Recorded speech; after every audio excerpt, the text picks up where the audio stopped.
Le riz, quelle est sa bracha? Nous savons bien que le riz pose problème. Les minagim, les usages sont différents.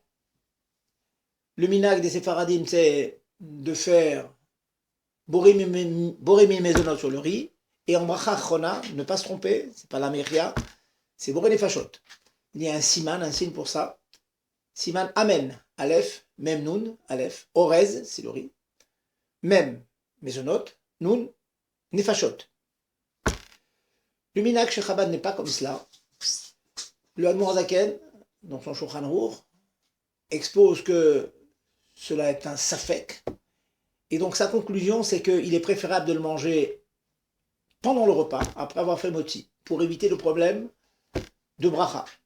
Si maintenant, il n'est pas possible de faire moti, il n'est pas possible d'inclure le riz dans un repas, on ne veut manger qu'une assiette de riz, alors, dans la mesure où on ne peut pas se rendre quitte, d'après tous les avis, on fera Sheakol Nirya Bidvaru. Donc, en conclusion, certains ont l'habitude de faire mezonot, le minakrabat, c'est de faire Sheakol. Maintenant, vous me demandez la galette de riz. La galette de riz, ce sont des grains soufflés et puis recollés. On les a aplatis, on en a fait des formes de galettes.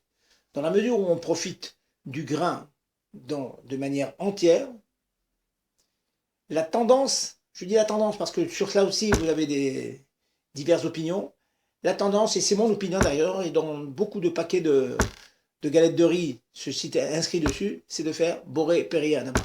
Donc une galette de riz, c'est boré peri adama. Par contre, le sushi c'est du riz cuit, bien sûr. Sur du riz cuit, si on mange que du riz cuit, on fait sheakol.